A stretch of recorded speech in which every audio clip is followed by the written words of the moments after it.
Senhoras e senhores, queridos amigos, queridos irmãos presentes, a todos, muito boa noite.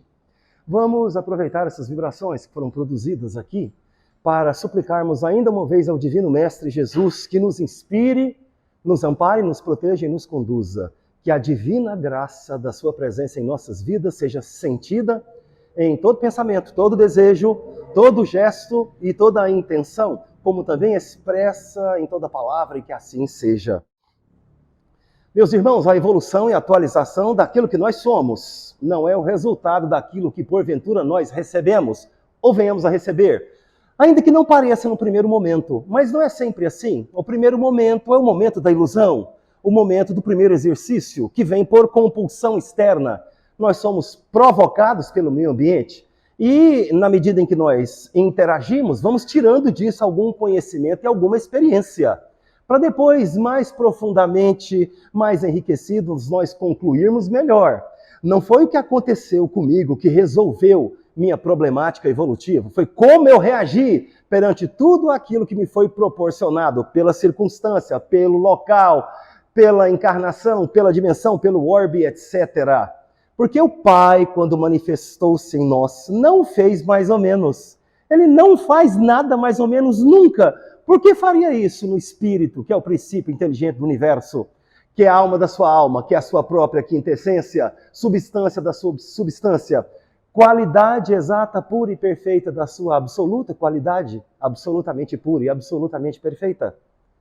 O homem não entende e ele, no primeiro momento, fascinado pelas ilusões, conclui alguma coisa. Num planeta de provas e expiações tem um agravante. Geralmente ele conclui mal. E como conclui mal, vive de maneira incipiente, aguardando a sapiência, que tem a ver não com o que ele recebe, não com o que porventura lhe falta, mas com a sua mudança de atitude espiritual, portanto interior.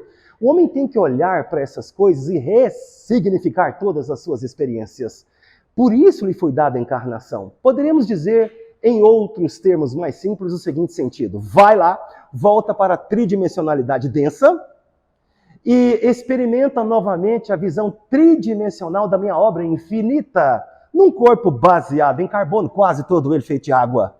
Porque essa pequena transitoriedade no mundo das ilusões vai lhe provocar ou despertar em você uma necessidade intrínseca para a experiência do real. Então o Pai diz: mergulhe nas ilusões para você se cansar delas. E quando você se cansar dessas ilusões, estará melhor preparado para o real, que é o que eu sou. Então o plano de Deus não é um plano de pessoas mais ou menos incompletas, faltando pedaços, ou então piorou, impuras, para que porventura nós resolvamos o que nessa concepção absurda nem o próprio Pai teria resolvido. O que o Pai fez é absolutamente perfeito. E o que ele faz é sempre a mesma coisa. De toda a eternidade para toda a eternidade, ele manifesta ele mesmo. A imanência de Deus, a viva presença do Pai em nós, é o nosso tesouro, é a nossa graça, é a nossa hereditariedade, é o valor, é a qualidade, é a vida, é o que resolve. Enquanto nós olhamos para as ilusões e dizemos, isso é que resolve, é como se nós disséssemos para o Pai: ainda estou no estágio inicial, incipiente, de culto idólatra das ilusões. São passageiras. Sempre me lembro de um guaxinim. Vocês sabem o que é guaxinim? É aquele esquilinho bonitinho dos Estados Unidos. Como eles têm muitos parques e festividades muito próximas às florestas, um desses guaxinins veio e tomou o algodão doce da criança. E alguém foi lá filmar com o celular. Para onde vai o guaxinim? O guaxinim deve ter pensado na sua linguagem animalesca: me dei bem, porque hoje o meu jantar vai ser maravilhoso, o algodão doce é desse tamanho. Desses descuidos que acontecem, né? O guaxinim deixou encostar um pedacinho do algodão doce na água e o seu almoço ou janta desapareceu. E ele ficou ali. Coitado do guaxinim, ele olhava para um palito. Como é que pode desaparecer tão rápido a sua suculenta, vamos dizer assim, né, alimentação noturna? Porque o guaxinim colocou suas expectativas de felicidade ou realização em algo que era apenas aparente. Ele não sabe que ele necessita de uma outra substância. Nem só de pão vive o homem, mas de cada palavra que vem da boca de Deus. O que sustenta o corpo material favorece o prosseguimento insistente da vida biológica. Mas o que ele recebe de Deus, isso é que o torna pleno. Quando o homem se fascina só pelo que a encarnação tem a lhe proporcionar, Ele fica perdido nos sentidos ilusórios e fica para depois a tomada de conhecimento da sua realidade, que é eterna, que é espiritual. Quem aqui poderia dizer que a encarnação é a vida, dando para um pequeno apetrecho, ou corpo agregado, ou subterfúgio impermanente, o caráter de eternidade que ele não tem? Nós não somos a vida, nós não temos nenhuma autoridade sobre ela, nós somos os vivos. Isso é diferente. A vida, que é Deus, se manifesta em todos os seus filhos, os vivos, e aí eles podem experimentar encarnações nos mais diferentes orbes, nos corpos biológicos. O corpo biológico cessa e a vida que o animou prossegue, porque essa vida não é o que ele viveu numa encarnação efêmera, é o que ele participou com a glória divina do Pai, que é a vida nele. Nós não vivemos uma vida que pertence a nós, é Deus que vive a vida dele em cada um de seus filhos. E é bom que seja assim, porque nós não temos que nos preocupar com isso. O que nós temos que fazer? Nós temos que festejar a vida eterna, venerar o Evangelho Santíssimo de Jesus Cristo, para que cada vez mais nós participemos da suprema realidade que é Deus. Então Deus é a vida, Deus é a verdade, a eternidade é o que Deus é. E como Deus é amor, a única coisa que Ele espera de nós é que na libertação das efemeridades, que são as ilusões, nós participemos da suprema realidade que é o seu amor. Esse é o plano. Quem acha que veio aqui fazer outra coisa, guaxinim. Quem acha que vai ficar aqui o tempo todo, colocou na transitoriedade de um algodão doce toda a expectativa de alimentação plena para o seu ser holístico. Mas é a incipiência que provoca tudo isso. É a vida profana. É o culto das ilusões. Nós estamos vivendo um período específico que tem trazido para nós um karma pesadíssimo e que tem custado terrivelmente para esta humanidade, que pela própria incúria tem freado a marcha do progresso coletivo. Porque individualmente cada um recebeu do Pai o poder pela criaturidade do seu próprio livre-arbítrio de libertar-se. Que diria Deus Pai Todo-Poderoso, que é toda justiça, toda harmonia, para algum dos seus filhos que porventura ele não se libertou das ilusões, porque outros tantos o incitaram a essa mesma vida? O próprio Pai retiraria o que há de mais sagrado em cada um dos seus filhos, que é a sua perfeita liberdade absoluta, manifesta em livre-arbítrio relativo? Depois ele próprio poderia dizer que nós temos qualquer responsabilidade? Ele sabe, a sua responsabilidade é o que o seu livre-arbítrio alcança, e na medida em que você usufrui bem dele, ele se expande. E na medida em que ele se expande, você participa mais, até que faz um mergulho, o seu Pentecostes, a sua cristificação, e vem a experiência direta de Deus. 120 homens e mulheres se cristificaram no Pentecostes, como foi muito bem colocado pelo Senhor. Judas havia suicidado. Mas esse número 12 é muito importante. Não é assunto para hoje, só citando, porque o Divino Mestre fez um resumo dessa apoteose maravilhosa que ele conhece, que é o plano de Deus nesse setor da galáxia, que é o braço de Órion, pequenininho, mostrando para nós que o número 12 tem a ver com a confecção desse universo. E esse resumo está aqui. No Evangelho maravilhoso que ele nos ensinou em 3 anos, o que forma uma triunidade sagrada e um perfeito equilíbrio, o número 12 está sempre presente. Não poderiam ser 119 pessoas no Pentecostes, porque não seria múltiplo de 12. Então veio o 13º apóstolo e assumiu, vamos dizer assim, a vaga deixada por aquele irmão que não havia naquele momento ainda compreendido o que é o trabalho de Jesus. Que disse claramente para Nicodemos que não veio libertar o povo judeu do jugo dominador dos romanos, veio libertar do pecado, o que é muito diferente. É uma libertação qualitativa de dentro para fora. Mas Judas só entendeu que era uma libertação quantitativa de fora para dentro. E o mestre nunca, jamais poderia assumir esse tipo de papel, porque é espírito puríssimo, inimaginavelmente evoluído, indizivelmente feliz, sabe o que é qualidade, sabe o que é o plano de Deus e só compartilhou o que ele próprio viveu na mística. O Evangelho é a maior experiência que o homem já teve de Deus. E aqueles 120 homens e mulheres conheceram o Pai. Como é que pode se esperar o mesmo comportamento de uma vida incipiente e profana para depois uma vida de plena sapiência mística? Por isso que ninguém entende essa mudança tão radical de comportamento dos apóstolos, de homens e mulheres que a partir de então exemplificaram o Divino Mestre como, cada um deles, uma antena poderosa de captação da divina graça. Eles sabiam, eles pensam, os homens deste planeta, que estão perdidos, desacreditados e desligados do Pai.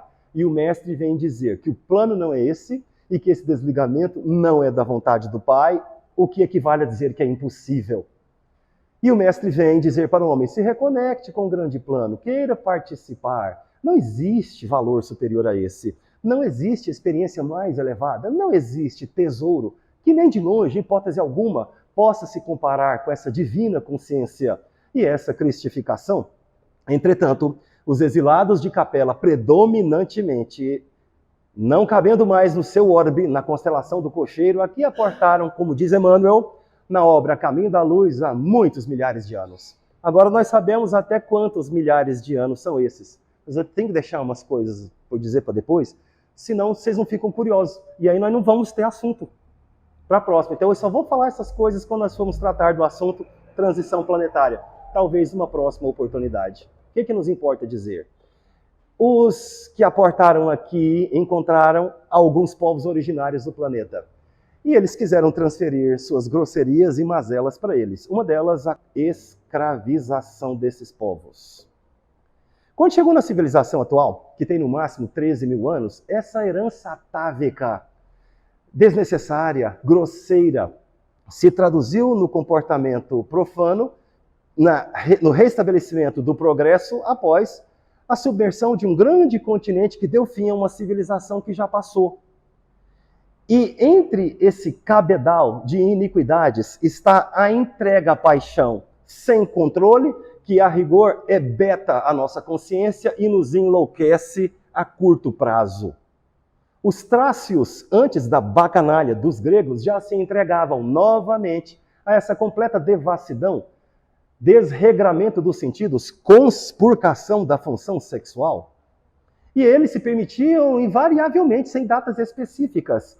Essa bacanalha entre os gregos, daí que vem um termo em português que todos os senhores conhecem, é a herança atávica dos trácios, porque os trácios eram expatriados de outra constelação e aqui exilados encontraram um ambiente ou para melhorar ou para entregarem-se novamente a essas paixões que causaram o seu exílio. Vocês percebem? O livre-arbítrio é a única força verdadeiramente libertadora do espírito. Quando o espírito entende que aquela vida antiga não serve mais para ele, o Pai não se impõe. O Pai não diz, não, você não vai mais fazer. Ele diz, olha, se você quiser continuar fazendo, vou ter que te mudar de ambiente. Porque o ciclo evolutivo tem data de validade, mas os meus orbes não. E eu faço para você o que for necessário. Entretanto, eu sempre envio aqueles que realizam a minha vontade para te lembrar, você não fez a melhor escolha. E os gregos colocaram algumas datas. Já não era mais intermitente sem critério. E foi exatamente essa bacanalha entre os gregos que chegou na Saturnália dos romanos. E os romanos, que eram pragmáticos, objetivos, técnicos, colocaram uma data, porque eles eram profanos, e essa festa era dedicada a Dionísio. Então Dionísio, que gostava muito das paixões desenfreadas, permitiu que, através de más escolhas humanas, novamente, nós pudéssemos nos enlouquecer até que isso chegasse aos tempos atuais durante um período de 3 dias. Meus irmãos, se vocês, todos nós, eu também, né? Se nós soubéssemos o prejuízo que isso nos traz, verdadeiramente, o prejuízo que isso nos traz, nós jamais aceitaríamos isso na sociedade. Não é se indispor com ninguém, é a nossa atitude interna, porque a nossa atitude interna é poderosa o suficiente para modificar a sociedade. Podemos dar um exemplo paralelo ao assunto carnaval, política. Podem ficar tranquilos, vocês vão ver que o que eu vou falar não ofende ninguém. Quando nós vamos votar, não importa o que está acontecendo, vamos falar de questões teóricas, postulados. Quando nós vamos votar, qual é o nosso critério? O que os senhores pensam? Não respondem, pensam. Nós temos e devemos que pensar no seguinte, qual é o mais honesto? Qual é o mais capacitado? Qual é aquele que tem tanta identificação com o serviço público que ele já adota isso como profissão? Qual é aquele que verdadeiramente vai influenciar a sociedade para que ela caminhe por bons rumos? Não é esse o nosso critério. Se o nosso critério fosse esse, o reino de Deus já teria sido declarado sobre a face da terra. Porque esse critério não tem a ver com ideologia, não tem a ver com partido, que o próprio nome já diz, está partido, está seccionado, está dividido. Essa é uma ideia de unidade. Seria uma espécie de aristocracia aqui entre nós, o governo dos sábios. Mas qual seria o critério para se compreender esses sábios quando só se valoriza a vida profana? Precisa dizer o que acontece? Parece que quanto pior o candidato, que é uma contradição, porque candidato vem de cândido, significa puro, e ele não tem nada de puro, quanto pior o comportamento dele, mais o povo vota nele. E vocês se sentem surpresos com isso? Porque eles sintonizam numa faixa grosseira de profanidade e os seus eleitos são igualmente profanos. Se o indivíduo já tem uma ficha nada limpa, se o seu comportamento público é péssimo, depois que nós escolhemos a esperança de que ele vai fazer diferente, pois foi a própria coletividade que determinou pela própria atitude interna que tipo de comportamento ele haveria de ter. Agora nós voltamos para... Viu que eu não ofendi ninguém? Podemos falar de política no espiritismo, só até aí. Porque passou daí o pau quebra, e aí, meus irmãos, a minha situação ficaria excessivamente dramática. Porque é só para isso que eu estou olhando, para a ética, que não é flexível. O que ocorre quando nós nos permitimos, não nós aqui dentro, claro, da porta para fora, que fique claro. Quando nós nos permitimos a esse cortejo público de grosserias e de enlouquecimento por um período curto, ainda que seja de 3 dias. Nós sintonizamos com o que há de mais grosseiro no planeta, que são os cidadãos desencarnados das furnas. Onde estão as zonas de maior sofrimento do planeta? Eles festejam e tudo fazem para que isso persevere, porque eles recebem comandos das entidades inferiores e grosseiras para virem à superfície. E o que acontece? Eles encontram um clima absolutamente favorável para a instalação das obsessões. E eles não se interessam apenas por um comportamento horroroso do ponto de vista público. Ele quer que você venha imiscuir-se com as drogas. Por quê? Porque peguemos aqui um exemplo rápido que vai servir para os outros da ingestão de álcool. Se alguém aqui é chegado numa manguaça, numa birita, não estou querendo acusar ninguém, porque eu não aponto o dedo para ninguém. São ideias e não comportamentos pessoais. Ideias, ok? O que acontece quando alguém pega um copo de birita, de manguaça, não vou dar nome, né? E ele coloca isso dentro do corpo físico. É como se o corpo físico dissesse, opa, o que está acontecendo aqui? Substância altamente grosseira e violenta, acione os melhores recursos que você tiver. Porque eu não fui feito para isso. Mas já que está acontecendo, eu tenho que reagir, senão haverá um colapso do sistema orgânico. E ele fala, aciona o que você tem de melhor aí, porque o pau está quebrando aqui dentro do sistema digestivo. E ele tenta administrar isso. Na mansão que nos favoreceu a reencarnação, cujo projeto está agora aí materializado, não havia previsão, meus irmãos, de uma única gota de álcool ingerida durante a encarnação. Nenhuma, nada, nunca. Ah, Emerson, mas eu sou chegado no sorvete, passas ao rum. Manguaça? Não, mas eu gosto daquele chocolate que tem um pouquinho de álcool. Manguaça? Não, eu só bebo licor. Ué, o que mudou? A quantidade, a intensidade, ao ponto de alguém admitir, não, eu tomo um copo inteiro dessa porcaria. Essa é a questão do sistema imunológico interno. É tão agressiva a substância que em alguns casos o espírito sai um pouco. É uma overdose. E ele dá uma olhada na faixa em que ele está situado. Péssima. E o que ele vê? Espíritos disformes, obsessores.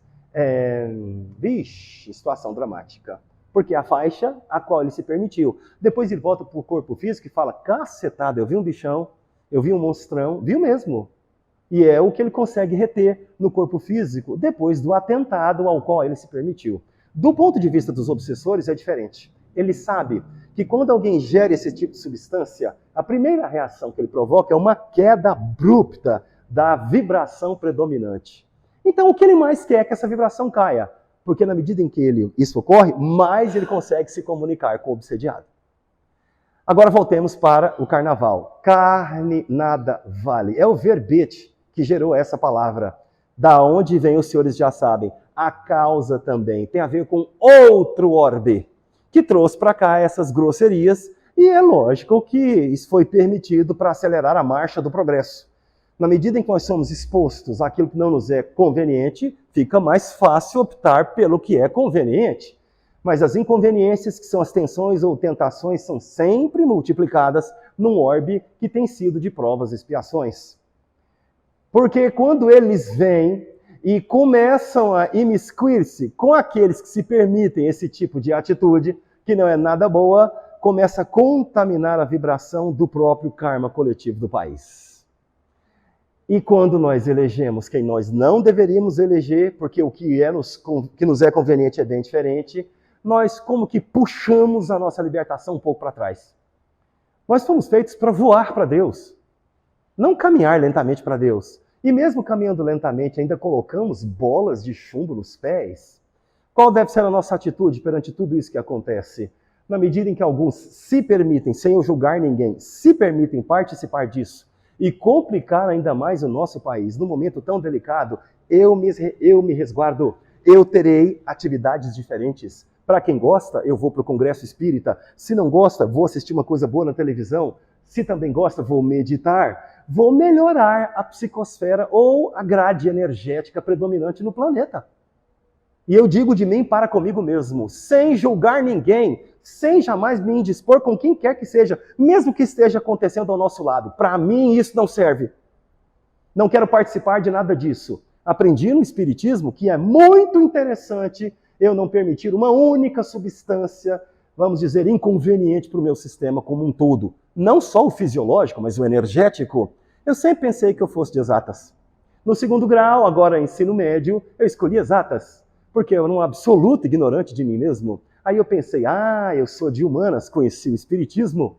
Humanas, é isso que resolve. Até que depois eu compreendi pelo próprio Espiritismo que eu sou de energéticas. Não sou de exatas, não sou de humanas. Foram períodos, porque agora eu olho sempre para a vibração. O que isso fez comigo? Quando eu aproximo de uma pessoa querida, agradável, amiga, qual é a vibração? Quando alguém diz para mim algo que não serve para si, como é que ficou minha vibração predominante? Muito autoconsciente da minha vida agora de energéticas, em hipótese alguma, eu me permito assistir uma notícia que não me acrescenta nada. Assistir um filme que só mostra violência. Tem quem goste e eu não julgo ninguém. Gosta? Pode assistir. E aí tem que arcar com as consequências. Não me permito, em hipótese alguma, algum tipo de conversa que só aponte defeitos sem melhorar a situação de ninguém. Porque agora, muito consciente, as consequências de uma má escolha também doem mais. E eu escolhi não participar de nada disso. Não tenho afinidade alguma com isso, por causa do Espiritismo. Antes eu pensava, esse povo é tão feliz, olha só, esse povo é tão feliz, por que eu não estou lá? Não são felizes, meus irmãos, não tem jeito. Felicidade não é isso. Felicidade não é o mesmo desregramento dos trácios. Parece que está pior, porque agora eles fazem sem nenhum pudor nas praças públicas. Mas eu não quero insistir nisso. Não foi isso que eu vim dizer para vocês. O comportamento deles é o que é. E a própria televisão agora não tem nenhum pudor de mostrar. Se bem que eu também tenho mais de 6, 7 anos que eu não assisto televisão. Eu só assisto coisas boas, bonitas, agradáveis, harmoniosas, equilibrantes na minha televisão. Mas eu escolho. Porque agora nós temos o YouTube, nós temos plataformas onde você pode escolher tudo. E eu escolhi assistir o que é bom e equilibrante. E isso aí passa. Às vezes me perguntam, Emerson, você nunca pulou carnaval? Eu falo, olha, desde que eu virei espírita, eu pulo carnaval todos os anos. Eu pulo. Eu passo por cima. Cai lá do outro lado. Nem tomo conhecimento do que está acontecendo. Porque, meus irmãos, espiritualmente, o ambiente é péssimo. Sem exagero. Péssimo. E para o nosso país, o lixo energético é horroroso. O que ocorre? Nós não nos libertamos. Nós queremos um Brasil melhor, não queremos? E ele está chegando, não por causa dos profanos. Por causa dos profanos, como diz mestre Ramatiz, ultra esclarecido, dentro de muito pouco tempo eles tomariam completamente conta do planeta. E aí sim, não seria mais possível a libertação e seria interrompida a marcha do progresso, transformando o nosso planeta num planeta inferior. Como se fosse só uma prisão, onde você só expiasse, ou só pagasse, ou cumprisse pena, mas não será permitido. É a separação do joio do trigo, é o cumprimento daquilo que o Divino Mestre falou para o poeta clarividente João Evangelista, em arrebatamento espiritual. Tome conhecimento dessas coisas e diga para eles o que vai acontecer, porque o fim está próximo, está no começo do Apocalipse. Que fim é esse? Fim do ciclo evolutivo, fim da era de peixes que o Divino Mestre inaugurou. O símbolo dos cristãos, o tempo todo tem a ver com peixes. O tempo todo. Essas coisas não são coincidência, nunca são. Ele escolheu pescadores. Depois, o cristianismo puro e primitivo, que durou quase 300 anos, era de 2 peixes invertidos, né, vamos dizer assim, porque o Divino Mestre fechou uma constelação agressiva e violenta, que era de Áries, e entrou numa outra zona energética, ou zodiacal, se os senhores preferirem, que é a constelação do Peixes, é no singular, do Peixes. Por quê? Agora ele abre uma possibilidade de libertação da matéria, porque entrando na era de Aquário, que não é mais só o cidadão da era, mas o próprio ambiente onde ele vive, o joio não pode mais participar. Isso aí é joio, meus irmãos. Isso aí vai ser cortado fora, não pelas minhas palavras, mas pelas palavras do próprio Mestre Santíssimo Jesus Cristo. Muita vigilância. Por que sintonizar em faixa que não lhe é conveniente? Alguém, porventura, liga determinada estação ou determinada transmissão que só mostra a parte negativa da sociedade, como se essa fosse a regra. Não é a regra, mas infelizmente é o que dá audiência. Se você mostrar uma família digna, equilibrada, em franco processo de autolibertação, os bons exemplos de paz e equilíbrio, eles não dão audiência. Então não são mostrados, porque nós fazemos escolhas ainda não as melhores, não as mais felizes. O carnaval é apenas uma festa, mas ele foi tomado como referência para o mesmo desregramento de muitíssimos milênios, conforme Mestre Emmanuel aponta para nós. Nós temos a escolha de não sintonizar com nada disso, mas a nossa atitude interna, essa é a que resolve, dizendo, não quero isso para o meu Brasil. Eu quero um Brasil próspero, liberto. E é uma prosperidade holística que favorece todos os seus cidadãos, todos eles, sem nenhum tipo de divisão ou separação. É assim que Mãe Gaia, como chamam os gregos, a nossa Mãe Terra, que é permeada pelo Cristo cosmológico e aí o Cristo planetário, por isso que ela é um organismo vivo, ela é permeada pelo Cristo arcangélico, na forma de Cristo planetário, faz como a luciferia do Sol chamada caloria. É incondicional, é para todos. Ela quer nos converter pelo seu amor incondicional. Não quer nos converter no verdadeiro sentido, derramar de dentro para fora, convertere, com divisão. É incondicional, mas a maioria quer ficar de olhos fechados para não perceber a luz.